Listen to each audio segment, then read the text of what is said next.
You're listening ad-free on Amazon Music. On a February night in 2013, inside of a secluded suburban neighborhood, a man sat down to eat at his dining room table, when suddenly he heard these strange popping sounds coming from somewhere outside. The man dropped his fork on the plate and ran to the window to see what was going on out there, but there was nothing out there. It was totally silent and quiet. Still, the man couldn't shake the feeling that something bad might have just happened. Maybe that was gunfire. So he called the police and he explained what he heard. And the police sent an officer to investigate, but the officer patrolled the neighborhood and couldn't find anything out of the ordinary. And so that police officer went back to the station, and that man went back to his dinner, neither of them realizing that something terrible had happened. Those noises the man heard were the sound of somebody being killed. But before we get into that story, if you're a fan of the strange, dark, and mysterious delivered in story format, then you've come to the right podcast, because that's all we do, and we upload twice a week, once on Monday and once on Thursday. So if that's of interest to you, please go into the Follow Button's phone and delete all of their unread messages. Okay, let's get into today's story. On the evening of February 20th, 2013, 49-year-old coach Jimmy McLean blew his whistle and brought basketball practice to an end inside of a high school gym in Memphis, Tennessee. His young players rushed to the sidelines and gathered up around Jimmy. And even amongst a group of basketball players, Jimmy looked big. He was 6'4", but his long arms and legs made him seem even taller. And even though he was almost 50 years old, he still completely looked like he could get out on that court and play. Jimmy told the kids they had a great practice, and he told them what he wanted them to focus on over the next few days. Jimmy and the other coaches had led the team to a great season, but they all had their eyes on a state championship, and Jimmy knew how much hard work and focus it would take to get there. Jimmy had been an incredible high school basketball player in his own right back in Arkansas where he grew up. He'd gone on to play at the University of Central Arkansas alongside Chicago Bulls legend Scottie Pippen, and after college, Jimmy actually played ball in a professional minor league for years. And so now, the young men on his team looked up to Jimmy because of his illustrious basketball career, but also they admired him because he was one of their teachers and mentors, and they knew he cared about them as people first and as players second. Jimmy just wanted them to do their best and take care of each other, win or lose. Jimmy told the team to go hit the showers and then go home and hit the books. He had a quick talk with the other coaches and then headed out to his car in the school parking lot. The drive home took Jimmy about 30 minutes away to Cordova, a suburb that was made up of secluded neighborhoods filled with huge homes that had perfectly manicured lawns. Jimmy had lived here in Cordova for about 15 years, but there were still times it felt like a different world from the small Arkansas town he'd grown up in. But as he got older, Jimmy had really come to embrace Cordova as his home, and he knew living there had allowed him to pursue his passions. Jimmy loved basketball, but sports was not all that he cared about. He was also a very talented writer, and he was a devout Christian who felt a calling to serve God and his community. And so during his time in Cordova, Jimmy had written his first book and become a pastor at a local church, two dreams he'd had since he was a kid.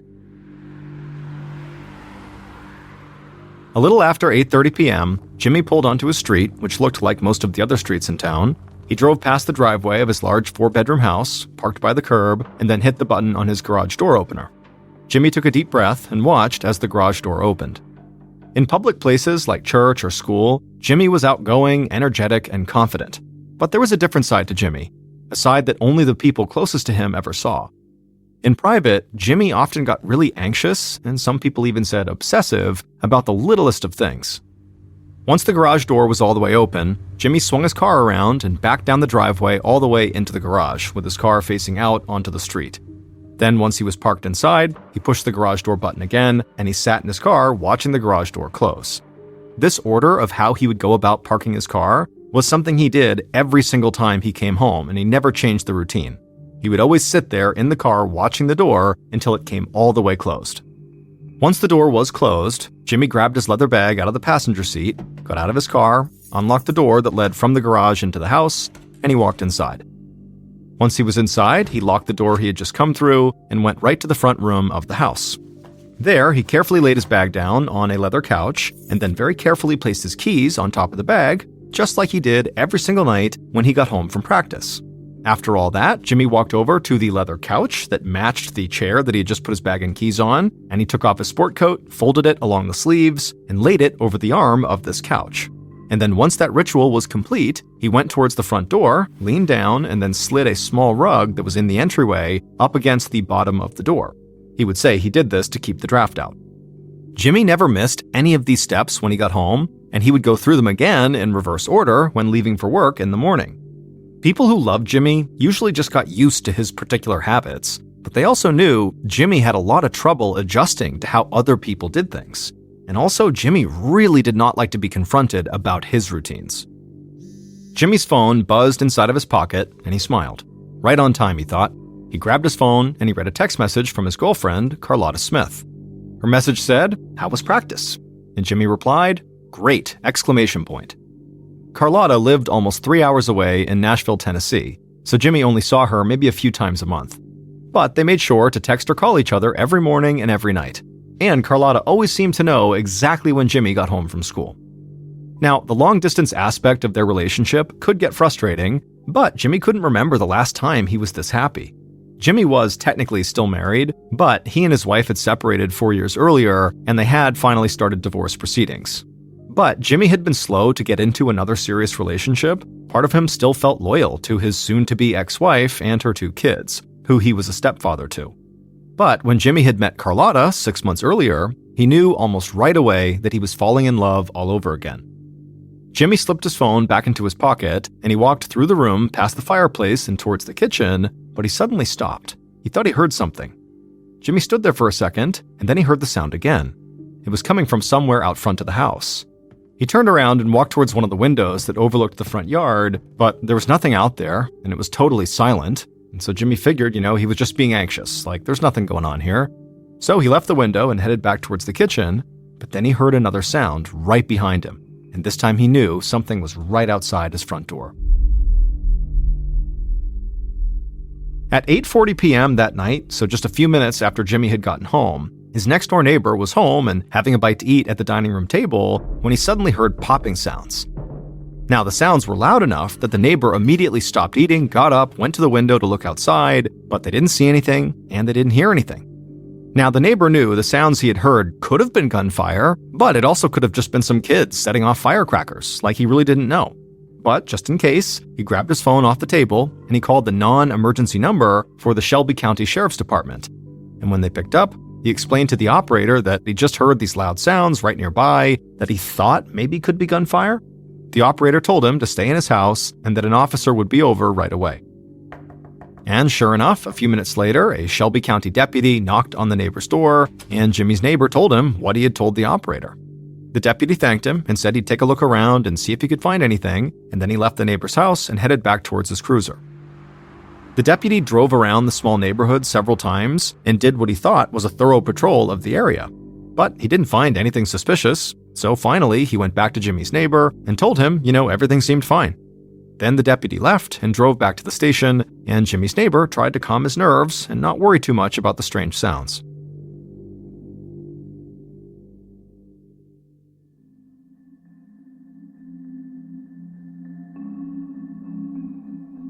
Two days later, on the morning of February 22nd, 2013, one of Jimmy's fellow basketball coaches sat in the high school's front office across from a school administrator, and both men looked very worried.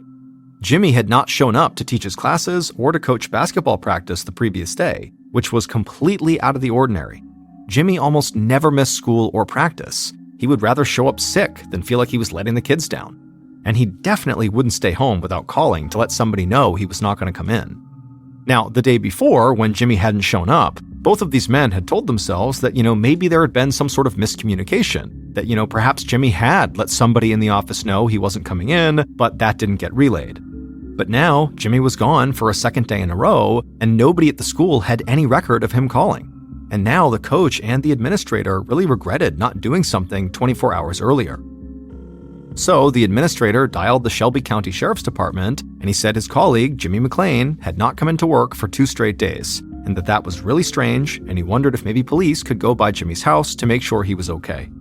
The operator got Jimmy's address and told the administrator that an officer would go to Jimmy's property to do a wellness check right away.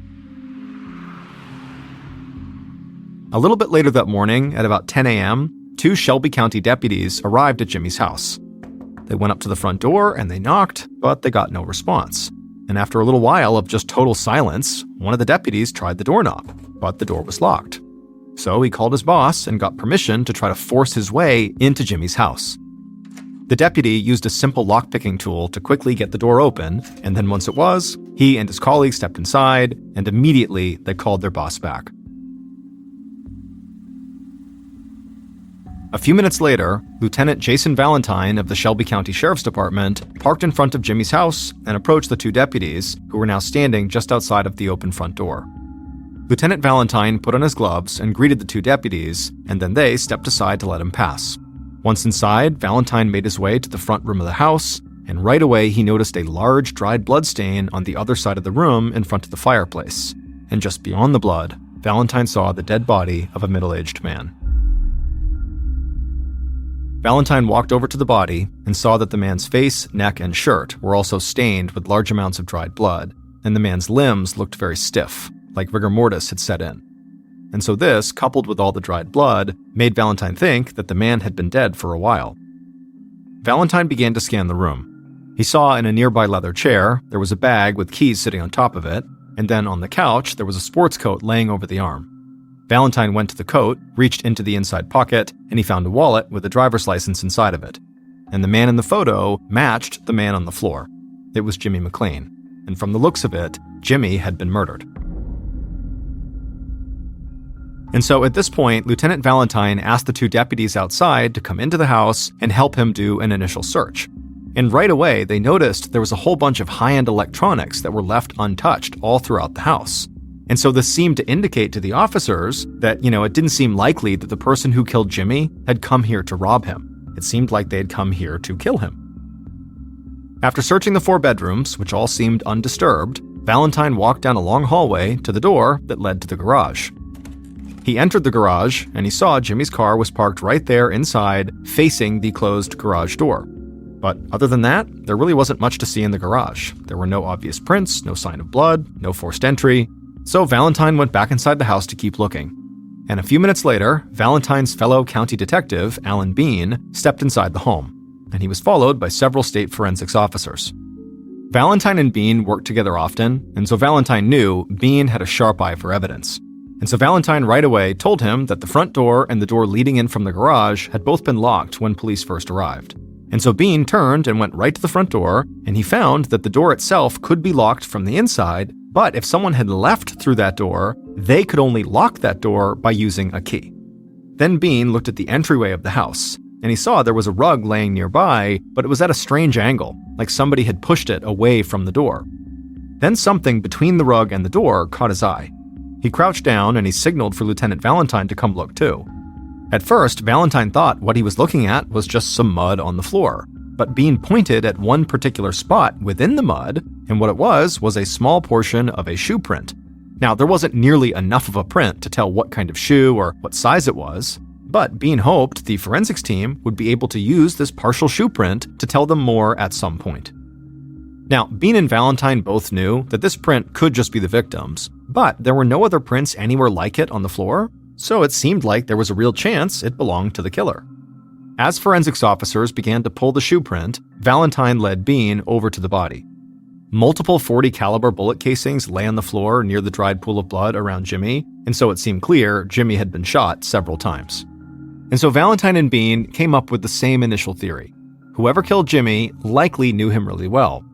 The level of violence inflicted on Jimmy looked like the result of rage that often accompanies a crime of passion. And assuming the killer was indeed close with Jimmy, they very likely had their own house key that they could have used to lock the door on their way out. The forensics team continued their work in the house, and the detectives canvassed the neighborhood to see if someone had seen or heard anything strange. And they found the information they were looking for at the very first house they tried. Jimmy's next-door neighbor told them that he had called the sheriff's department 2 nights earlier when he heard a series of loud popping sounds that maybe could have been gunfire or fireworks. He wasn't sure. Valentine asked if he knew what time that took place, and the man grabbed his phone, scrolled through his recent calls, and saw he had called the sheriff's department at 8:40 p.m. Now, even though Valentine and Bean did not have an official autopsy report from the medical examiner, at this point, they both felt confident that this neighbor had actually heard the sound of Jimmy's murder, and that Jimmy had very likely been laying dead in his house for 2 days. The detectives thanked the neighbor and then left and headed back over to Jimmy's house. There, a forensics officer waved them down and handed over Jimmy's phone that had been found inside of his pocket and bagged as evidence. And then a little bit later that day, when Valentine and Bean were back at the station, they did a full data search of Jimmy's phone. And as they combed through Jimmy's text messages and calls, they knew exactly who they wanted to speak to first. The woman who had texted Jimmy right before he died, Carlotta Smith.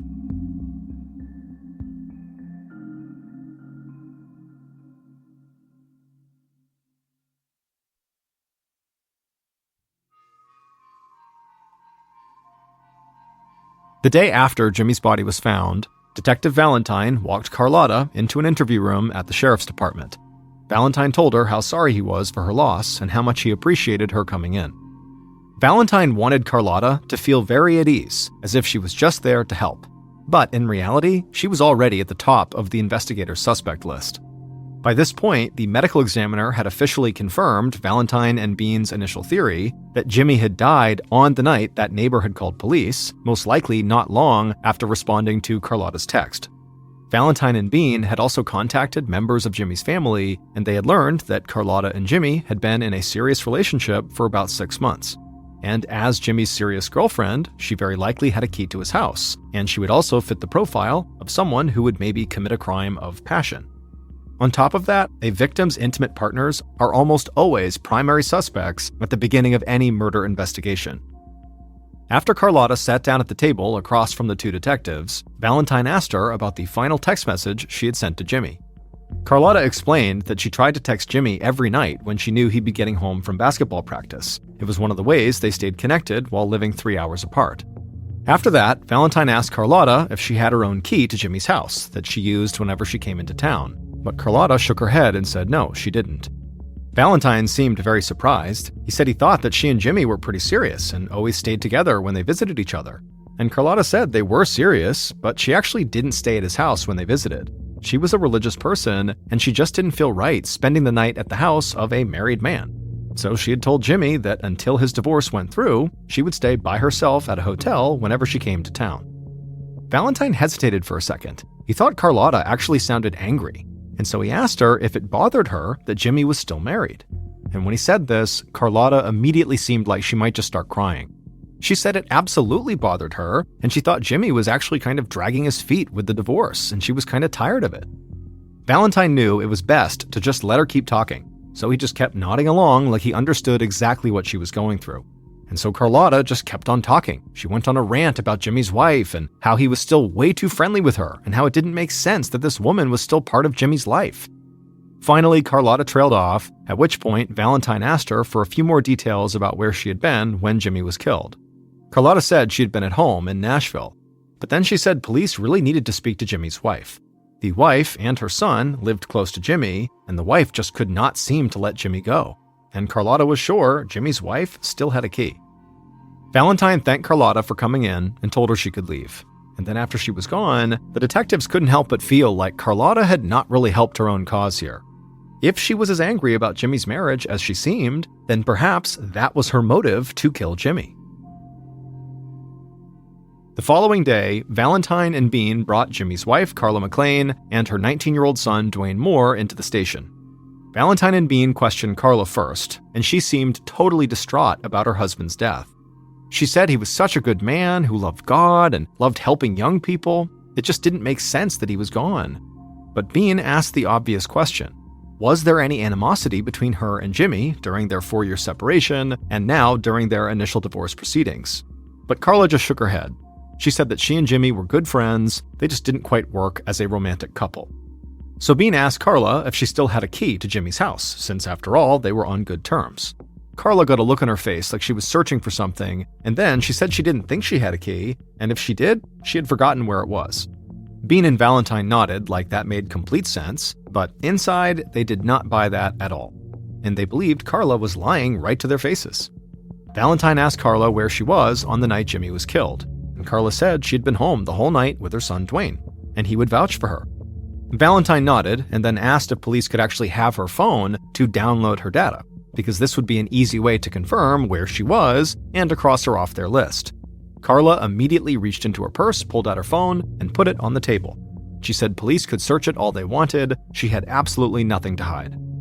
Bean picked up the phone and left the room, and then Carla was escorted out, and then her son, Dwayne, was brought in. Dwayne was quiet and respectful, but at first all he cared about was whether or not his mom was okay. And Valentine said his mom was just fine and she'd be waiting for them as soon as they were done. And so the detectives and Dwayne talked for a short time, and the kid seemed a bit nervous, but he was cooperative. He said he liked and respected Jimmy. They bumped heads sometimes like any stepfather and stepson would, but he thought, Jimmy was overall a good man, and he had no idea who would want to hurt him. Dwayne said he did not have a key to Jimmy's house, and that on the night Jimmy was killed, he was at home with his mom. Valentine thanked Dwayne for coming in, and then led him to an office where his mother was waiting. A little bit later, Bean informed Valentine that all the data on Carla's phone had been gathered up, and so the detectives gave Carla her phone back and told her and Dwayne they were free to go. It would take a while for Bean and other investigators to go through all of Carla's text messages and phone calls, and so while he waited, Valentine got back in touch with a few of Jimmy's family members, and they all said the same thing about Jimmy's wife, Carla. Her relationship with Jimmy was not nearly as good as she wanted people to believe. In fact, she and Jimmy had been fighting recently because Carla wanted him to sell his house and give her half of the profit as part of their divorce. After talking to Jimmy's family, Valentine delved a bit deeper into Carla and Jimmy's financial records, and he found a huge red flag.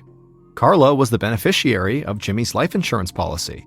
And so between that policy and the potential sale of the house, Carla stood to make hundreds of thousands of dollars now that Jimmy was dead. So at this point, the detectives had two women, Jimmy's girlfriend and his wife, who were very strong suspects. Jimmy's girlfriend could have murdered him out of anger or jealousy about his marriage, and his wife could have killed him for the money. Over the next couple of days, investigators revisited the crime scene and conducted more interviews, trying to find anything that would directly connect Jimmy's girlfriend or wife to the murder. Then Detective Bean got a call from a forensics officer, and this officer sounded like he had just hit the jackpot. He told Bean they were able to create a reconstruction of the sole of the shoe that left that muddy footprint inside of Jimmy's house. And this shoe was a size 10.5 men's shoe, which was not the size shoe that Jimmy wore. Then the officer said that the forensics team had actually worked directly with Nike, and they were able to determine that the shoe was a Nike Air Force One high top, a favorite among young basketball players. Bean hung up and rushed over to tell Valentine the news, and they both felt exhilarated by it, but also totally confused. This was a huge piece of evidence, but it undercut the theory that one of the two women in Jimmy's life had killed him. Neither Carlotta nor Carla wore that size shoe. And so the detectives thought that this piece of evidence seemed to point to maybe somebody on the high school basketball team that Jimmy coached.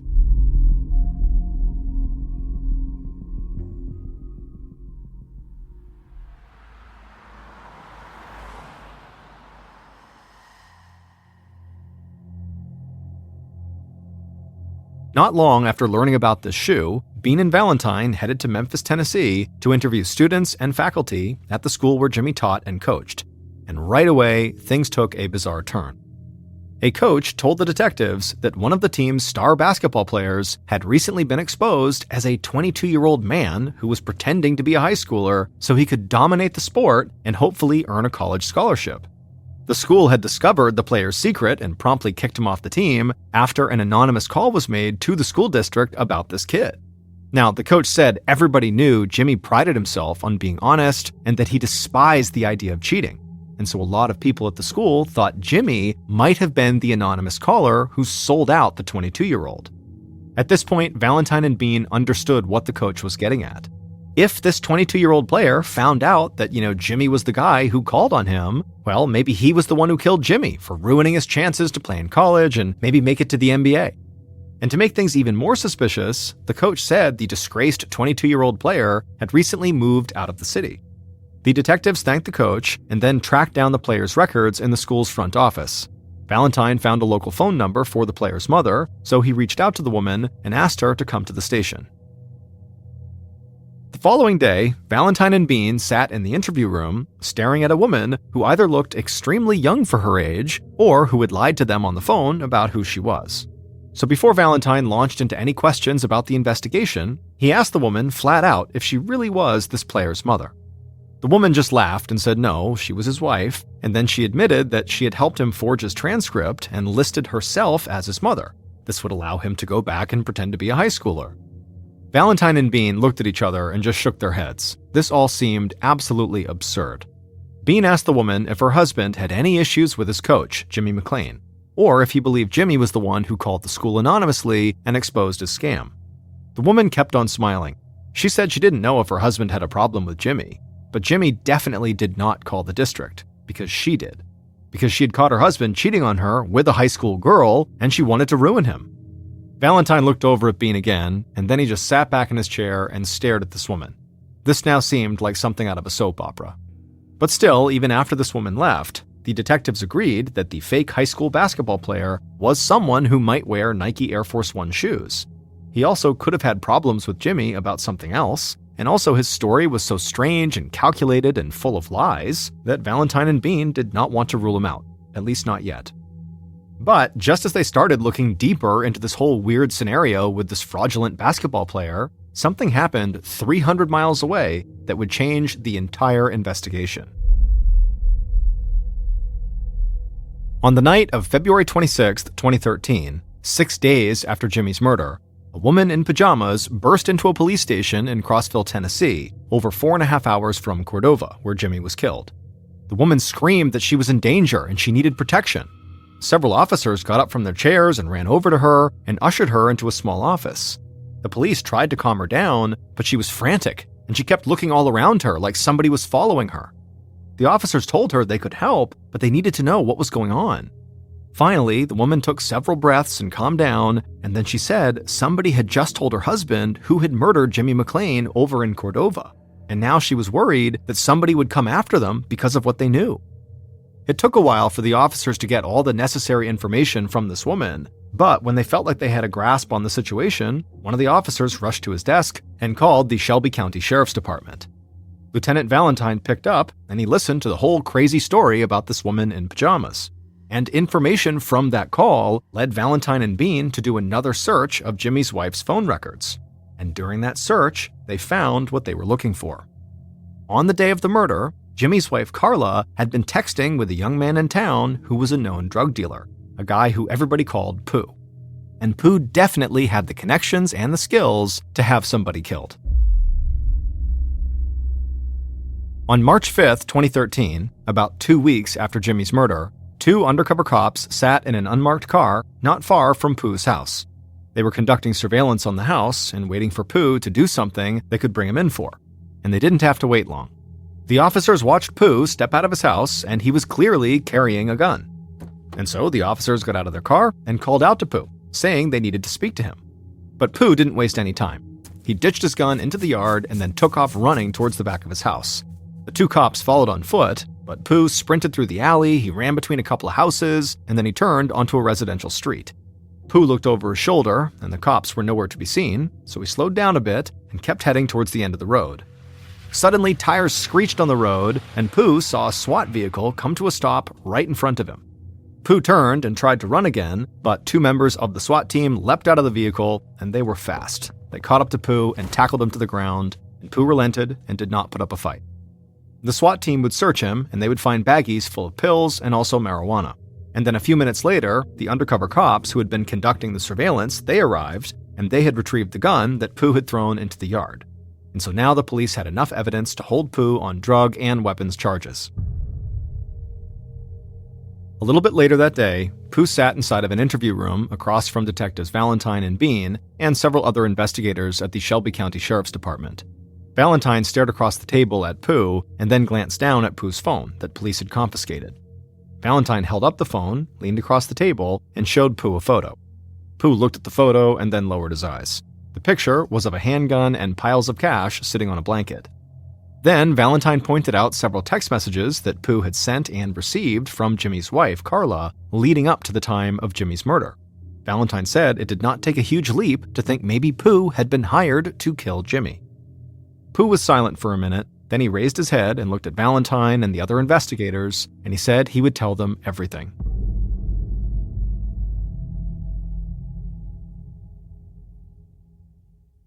Based on information provided by Pooh, cell phone data, evidence at the scene, and interviews conducted throughout the investigation, the following is a reconstruction of what police believe happened to Jimmy McClain on the night of February 20th, 2013.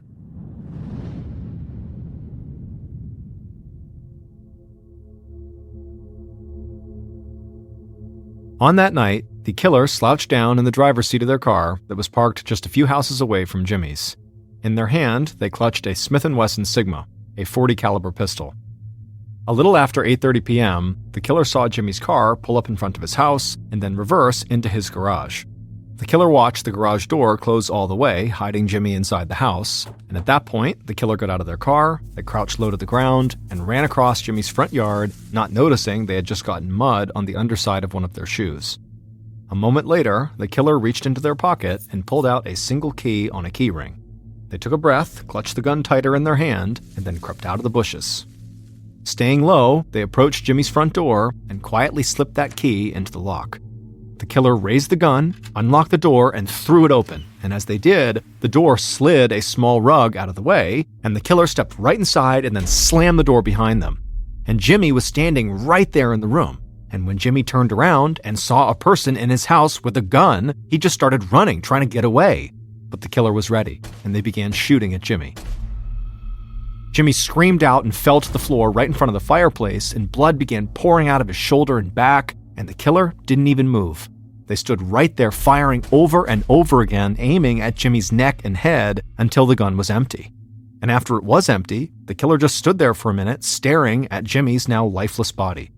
Then they turned, calmly walked out of the front door, closed it, and locked it using that key. Then the killer crouched down, ran back across the lawn to their car, hopped inside, and sped all the way across town to their house. And once they were inside, they went right to their bedroom, hoping their mother had no idea they had even left.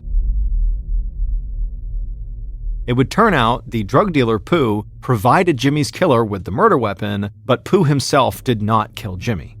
Jimmy's killer was his own 19-year-old stepson, Dwayne Moore, Carla's son. It would turn out Dwayne and Jimmy's relationship was far more volatile than Dwayne let on to police. Jimmy's adherence to his kind of obsessive routines and his belief that things should be done a very particular way had made it difficult for him to get along with his stepson, who he thought was kind of aimless and had no structure in his life. And so in an effort to combat this, Jimmy became a very strict stepfather to Dwayne, imposing all kinds of rules on the young man. And eventually, Jimmy kicked Dwayne out of the house when he caught Dwayne smoking weed. Dwayne had been on the investigators' radar from the beginning. As Jimmy's stepson, Dwayne made a logical suspect. But it was not until the woman in pajamas rushed into that police station with a wild story to tell that things began to fall into place. It turned out the woman in pajamas' husband was Dwayne's favorite uncle, and Dwayne had apparently spilled a whole bunch of information about Jimmy's murder to him, including Pooh's involvement. And so when Pooh was brought into custody, he admitted that he had gotten Dwayne a gun, but he said it was not the gun he'd photographed with the stacks of cash, and he said he had not killed Jimmy. Then Pooh told police that Dwayne often used his mother's cell phone, and so all those text messages they found to and from Pooh were actually with Dwayne, not Carla. Carla really had no idea what was going on. After Pooh spoke to investigators, they searched Dwayne and Carla's house, and they discovered that Dwayne had several pairs of basketball shoes that were size 10.5. He was definitely the one who had left that footprint at Jimmy's house. And soon after that, Dwayne would confess to the murder. But he said he didn't kill Jimmy just out of spite for how strict Jimmy had been. Instead, he said he had committed the murder because he believed Jimmy was mistreating his mother and trying to rip her off by not selling the house. Dwayne was found guilty of second-degree murder and sentenced to 22 years in prison without parole. He will be 43 years old when he is finally released. The University of Central Arkansas, Jimmy's alma mater, went on to create the Jimmy McLean Scholarship Fund to celebrate Jimmy's life in sports and to honor his dedication to mentoring student athletes. On April 29, 2001, 6-year-old Haley Zega was on a hike with her grandparents in a very rural part of Arkansas called the Upper Buffalo Wilderness Area. For an area to be deemed a wilderness area, it means no vehicles of any kind can come through there, making it incredibly remote and incredibly wild, hence the name.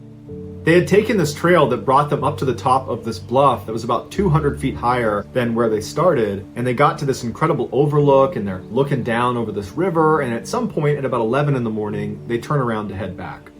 On the return trip, by about 11:30, they're making their way down, and Haley spots a waterfall that's off the side of the path. and she wants to go to it. She asks her grandparents, can we go check out this waterfall? And the grandparents kind of scope it out, and it seemed like the only way they could get down to view this waterfall would be by literally climbing a tree and descending over this cliff. And it was something that the grandparents just did not feel comfortable letting their granddaughter do. And so they told Haley, no, we need to keep going. We're not going to go check out that waterfall. And Haley, being a 6-year-old, she really wanted to see this waterfall and she wanted to get her way. And so she threw a tantrum and she sat down on the trail and she said, well, if you're not going to take me to the waterfall, I'm not going to move. You're going to have to carry me.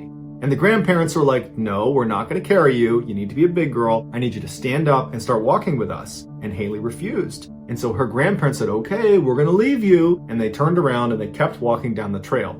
Not far, and they were still totally in view, and it's broad daylight. And they would turn around expecting their granddaughter to stand up and begrudgingly walk after them. And at some point she did. Haley stood up and she's like, okay, wait for me. And so she starts walking and the grandparents are like, all right. And so they're walking ahead of Haley. And as they're walking, Haley would just slow down more and more and more. And her grandparents could tell she was doing this. She was just trying to be frustrating and she was intentionally trying to take as long as she could. But the grandparents made sure they kept her in their view. So they would walk a little ways and turn and she'd be right there. They'd walk a little ways, they'd turn and she'd be right there over and over again. And then at some point when they turned, she wasn't there.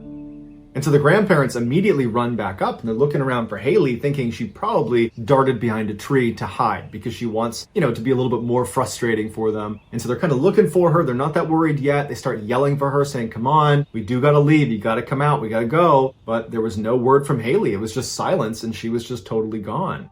And for the next 90 minutes, the grandparents just ran all up and down this trail screaming for Haley and they never found her. And so they ran down and they called police.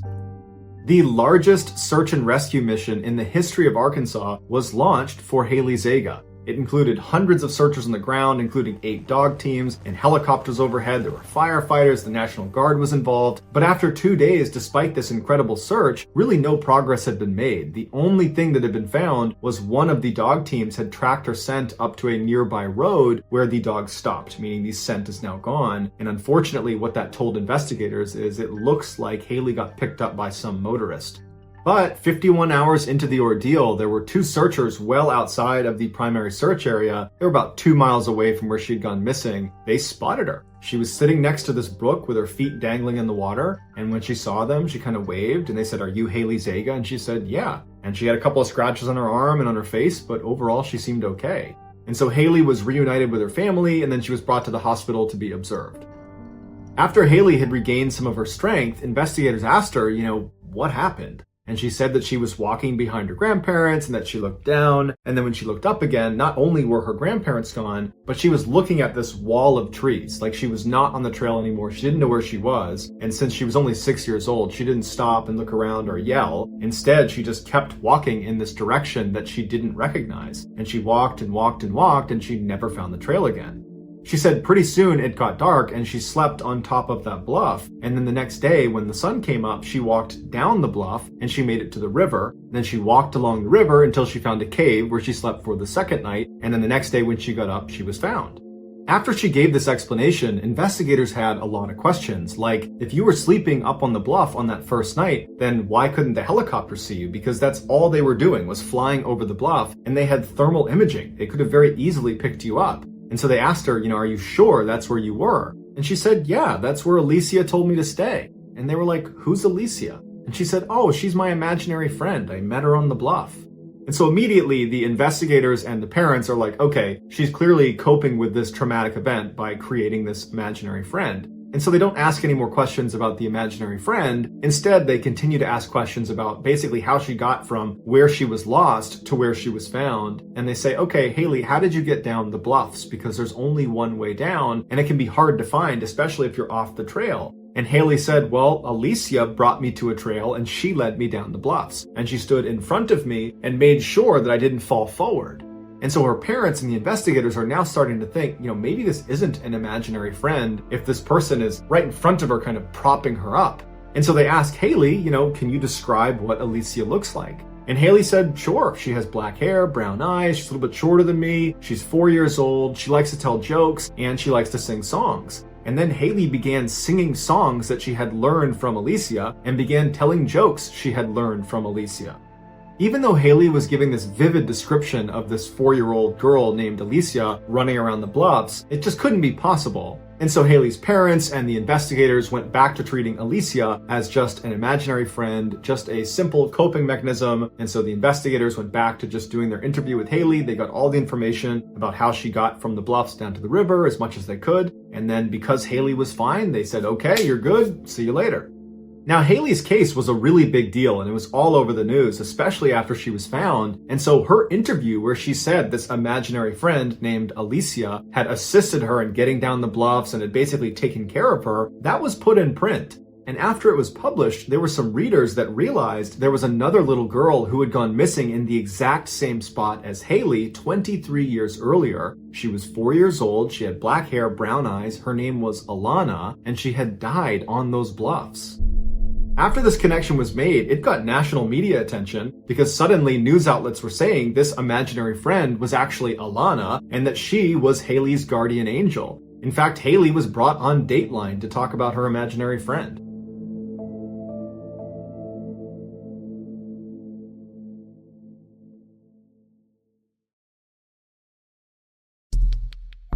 Our next story is called The Midnight Man.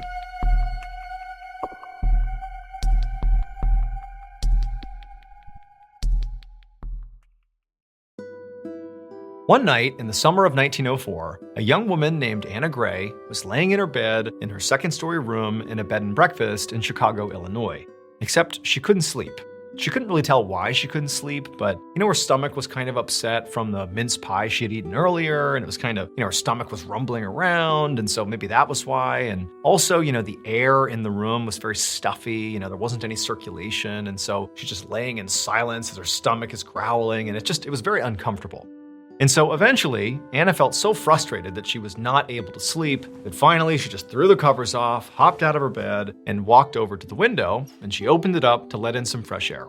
And even though, her stomach still felt pretty upset, having the fresh air hit her and sort of circulate through the room did, even if it was just by a small percentage, make her feel a little bit better.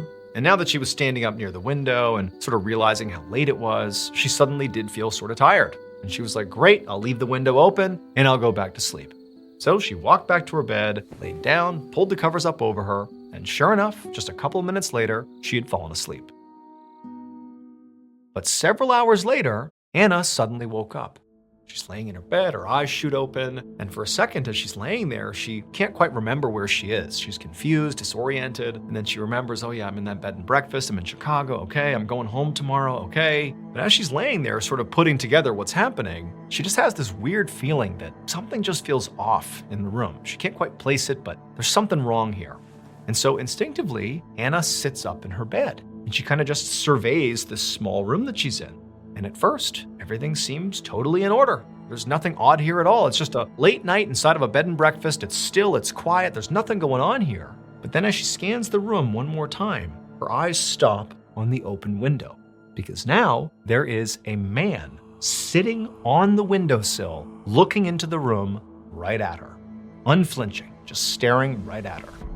And Anna, in an instant, is looking at the sky and a million thoughts go through her head. She's thinking, oh my God, he's here to hurt me. He must have climbed up and he's about to come in here and attack me. Like, what's going on here? She doesn't know if she's dreaming. She's just completely panicked. And unlike a lot of people who in this situation might freeze completely or scream and try to hide or run away, Anna's fight or flight response was to fight.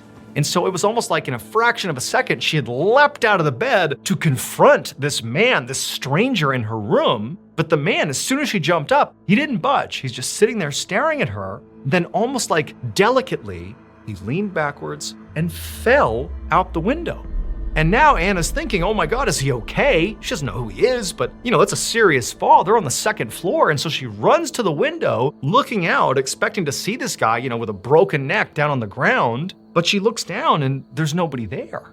The window's wide open. She left it open before. And so she's kind of looking around to make sure, did he really fall out the window? Did he come into the room? But no, she's all alone in her room. And so she's looking down to see if maybe he kind of ran up against the side of the house and maybe he's going to show himself, but there's nobody. And then at some point she notices there's this long, dark car that's parked out on the street underneath the streetlight. And she couldn't remember if that car had been parked there the whole time. It seemed sort of out of place, but she just couldn't remember. And so she's looking at this vehicle and she realizes there's somebody in the car. And as she's staring at the car, the driver begins to move. They sort of position their bodies down low and they look up at Anna. And Anna realizes it's the same guy who was just sitting in her windowsill and fell out the window a second ago. He's in this car. And so Anna, she's just frozen looking at this guy, wondering how could this be happening? Is this a nightmare? Is this real? She doesn't know. But as she's looking, this guy who's looking up at her, he extends his hand out the driver's side window and begins beckoning to Anna, telling her to come down and get in the car with him. And so Anna, she's seeing this and she's also realizing the car he is in is a hearse. And so she is just beyond terrified, and instinctively she just jumps back, slams the window, and sort of just pretends like this can't be happening, like this is not real. But then after a couple of seconds, she's thinking, I gotta make sure I know where this guy is, where he's gonna go next. And so she goes right back to the window to see what he's doing. But now the hearse, the man, they're gone. And so Anna remained at this window for quite a while, just looking out the window, just making sure this guy really was gone. Because again, she just doesn't know, like, was this real? Am I imagining things? Am I going crazy? Was this a nightmare? Like, she doesn't know. And so she's just standing there waiting, watching, but this guy doesn't reappear, the hearse doesn't reappear. And so eventually she crawls back in bed, and after what felt like forever, she drifted off into a fairly light sleep. And then before long, she opened her eyes again and sunlight had filled the room. She had survived the night. And so now, feeling the comfort and safety of light in the room and knowing that it's a new day, she told herself, wow, like that was crazy, that was terrifying. That had to have been just a particularly vivid nightmare. Like there's no other reasonable explanation for this. It had to be a nightmare. So Anna got out of bed, convinced she was just fine, that nothing strange has happened here at all. She got herself together and she left the bed and breakfast and she headed out to this brand new department store that had just opened up in Chicago. She wanted to go and have a nice day of shopping. And so Anna gets to this department store and it's so vibrant and it's bustling with people and there's 4 floors of all this incredible stuff that they're selling. And for the next several hours, Anna just has a great time walking all around, picking out things she likes and just basically enjoying shopping.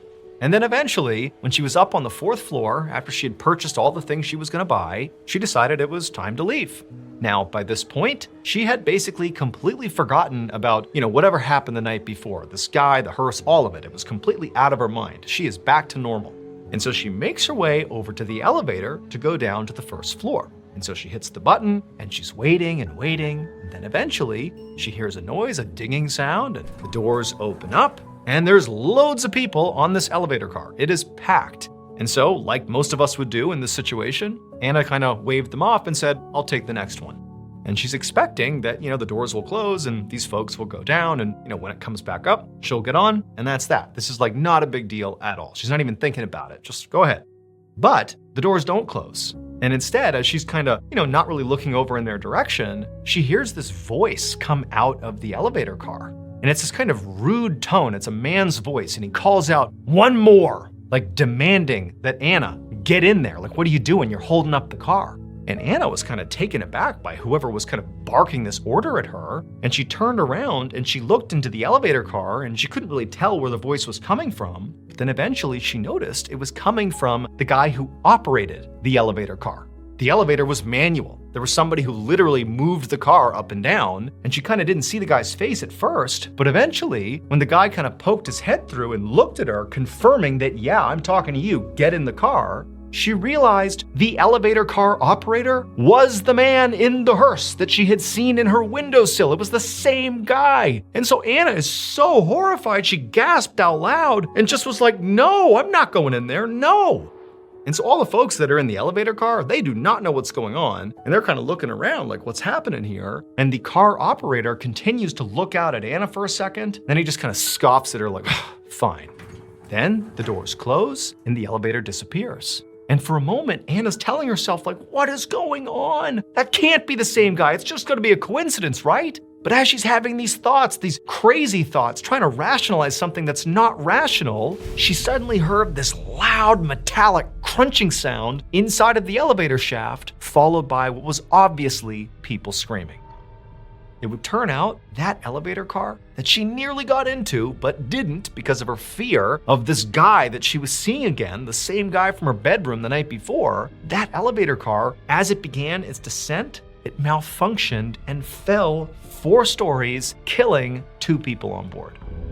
Now, unfortunately, we don't really know much more about what ultimately happened with the elevator operator, if they ever confirmed without a doubt that, that guy is the same one Anna saw the night before, or if he even really was on the elevator car. We don't know that. But what we do know is Anna did speak to reporters, and they did widely publish this story. And that is how we know about it.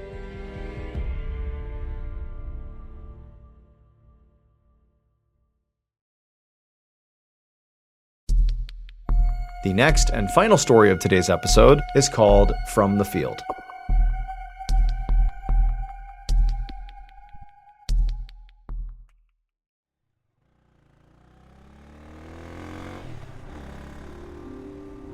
At 5:15 p.m. on June 28, 1980, a 38-year-old man named Robert Davidson drove his motorcycle down Interstate 74 in Acton, Indiana, which is a small community just outside of Indianapolis. On the back of the motorcycle, with her arms wrapped around his waist, was Robert's wife. Her name was Wanda. The couple was on their way to visit family, and they were hoping to get there as soon as possible, not because they wanted to visit, but because there was a big storm rolling in, and they were hoping to beat the rain. In fact, right now, right above them, the sky was turning a dark gray and looked very ominous. But as Robert nudged his engine to go a little bit faster, these big raindrops began pelting his arms, and he knew the skies were opening up and he would have to pull over so he and his wife could put on rain jackets. And so Robert pulled over to the side of the road, and as soon as he was stopped, Wanda climbed off, and Robert was about to climb off as well and open up the little trunk in the back of the motorcycle to get the rain jackets.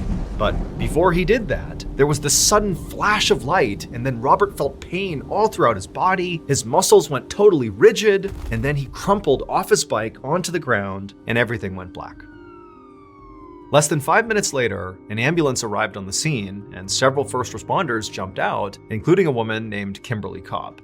Now, Kimberly had been briefed up on this situation. A man and his wife had pulled over on the side of Interstate 74, and the man had been struck by lightning. And so as she ran up to the couple, she could see Robert was on the ground, he was not moving, his skin was waxy and gray, and his wife was sort of in shock, and she was standing next to him just kind of sobbing uncontrollably. And Kimberly, she jumped into action. She jumped down next to Robert, and she felt for a pulse, but he didn't have one. At this point, Kimberly knew she maybe had a couple of minutes here to basically revive Robert, or he was doomed. And so Kimberly, she worked immediately on stabilizing Robert's spine while one of her team members, one of the other first responders, jumped in and began doing CPR. And then a third first responder hopped on the ambulance radio and called in an emergency medical helicopter to get here and fly Robert to a hospital as soon as possible. They quickly got a response from the helicopter crew saying they were en route, but before the crew or any of the first responders could communicate any further over the radio, suddenly, out of nowhere, their ambulance just completely shut down. Like completely shut off, the lights, the sirens, the engine, everything went completely silent. And this was a huge problem because some of the medical equipment that they needed to keep Robert alive until the helicopter got here required the ambulance to be on to use it. And so with the ambulance off, it was useless. But in addition to just what a problem this was, this also was really confusing to Kimberly and the other first responders. Because when ambulances are built, they are built with the idea that there can never be a situation where the ambulance just totally turns off. Because again, it's like a worst case scenario. And so they give each ambulance 2 batteries, a primary and a backup, so that if for some reason the primary dies, you always have that backup and can always use the life-saving equipment. So the idea that both of these batteries failed simultaneously was how? How could that possibly happen? But before Kimberly or the other first responders could even begin to understand how that happened, something else began happening. They turned and saw there was this woman dressed in this old, long black dress running up the road, this desolate highway. This woman is charging up the road, screaming at them, and above her head, she's waving a Bible, and she's yelling at them hey, let me touch him! Let me touch him! I can save him! And the first responders are looking at each other what is going on here? Now, none of the first responders, nor Wanda, had any idea who this woman was as she continued running up the road, waving her Bible and yelling at them. But again, you need to picture this scene. The ambulance is off. They can't do anything to help Robert. They're basically waiting for the helicopter to show up, which they hope is on the way, but they can't communicate with the helicopter. And Robert basically is clinically dead at this point. He doesn't have a pulse, he's been struck by lightning. Like, there's nothing anybody can do except wait around and hope the helicopter shows up. And so when this woman came running up to the scene saying she could touch Robert and save him, none of the first responders were like, oh yeah, that's a great idea, let's bring her in, she can save the day. But they were sort of like, well, no one else is doing anything, and they looked over at Wanda, and she was just as shocked as they were at this woman's arrival and what she was saying. And so the first responders and Wanda just kind of stood there and allowed this woman in her black dress with her Bible to just wander up and crouch down next to Robert and begin this totally bizarre ritual. At first, the woman just began praying over Robert, and she's holding her Bible, and she's very focused and she's calm. And again, Kimberly, the first responders, and Wanda, they're all just standing there looking at each other and looking at this woman being like, what is going on here? But then eventually this woman in black, she begins getting really animated and begins slamming her Bible on the ground over and over again and begins screaming up at the heavens, demanding they save this man's life. Now, Kimberly and the others and Wanda, they're all watching this in total shock and just kind of let it keep on happening. Because again, it was sort of like, at this point, we're already committed, and what harm can this woman do? I mean, Robert's clinically dead. And so Kimberly and the others just stood there silently watching as this woman in black continued to slam her Bible and demand that this man be saved. And then it was like something came over this woman. It was like she was completely possessed, and she grabbed her Bible and she lifted it over her head. She's kneeling right beside Robert. And when she opened her mouth and looked up at the sky, it wasn't her voice that came out. It was like another voice, and she began speaking in tongues, things that didn't make any sense. She's saying all these crazy gibberish things to the sky. And as Kimberly and the others are getting frightened by what they're seeing and are about to step in, it was like the woman just stopped. And she stood up slowly, turned, and walked down the road back the direction she came. And within seconds of this woman beginning to walk off, the ambulance turned back on, lights, sirens, the engine all came back on, nothing wrong with it, and Robert began to breathe. Kimberly and the other first responders and Wanda just stared at Robert in total shock. He had not had a heartbeat for several minutes, like he was dead. How he's alive when there was no medical intervention, really, because the ambulance was off? The only intervention was this woman and whatever she was doing? Like, nobody could comprehend that. But before anybody could make sense of that, the medical helicopter arrived, and seconds later it was chaos getting Robert onto the helicopter, and then before long, Robert, Wanda, and the helicopter took off, and then before long, Kimberly and the other first responders were just left there in the first moment of silence they had had for several minutes, just standing on the side of Interstate 74 thinking, what just happened? Now, none of the first responders wanted to admit to this, but they were all thinking the same thing. That woman in black had to have done something that brought Robert back to life. I mean, there really was no other explanation. However, when the first responders just all kind of looked in the direction where this woman had turned and walked off just a couple of minutes earlier, she was gone. Now keep in mind where she had come from, where she had, run up the road from. It was just one big open road with really no obstructions, and then off to the side of the road was this huge open field. Basically, if someone had been walking for only a couple of minutes in that direction, from their vantage point, they would have seen them. There's nowhere to hide, there's nowhere to go, but she was gone. However, Kimberly and the other first responders would quickly learn that this particular stretch of highway, in fact, more specifically, the field off the side of this highway, had great significance to this whole story. That big field that lined Interstate 74, where effectively the woman in black had disappeared to, used to be the home of a place called the Acton Campground, which was a Methodist community in the 1800s.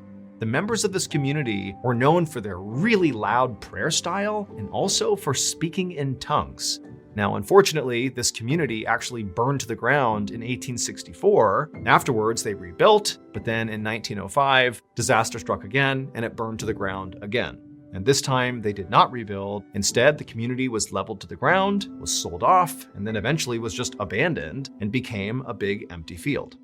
After the story of Robert's miraculous recovery began to spread, some people began to think that the woman in black might have been a ghost of one of these Acton residents from the 1800s who basically was drawn out to save Robert's life. Also, her intense prayers and speaking in tongues, along with the woman disappearing back into the field where the Acton campground had been, certainly seemed to cement the idea that this theory could actually be true. However, since that day in 1980, no one has seen the woman in black again.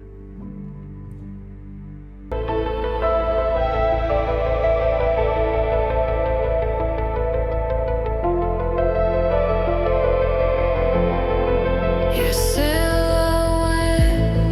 was painted in gold, but fading fast where the daylight falls. I reached for you, but the light slipped through. Now every shadow feels like you. Under the hush of a dying hue, the world stood still between me and you. I saw forever, then it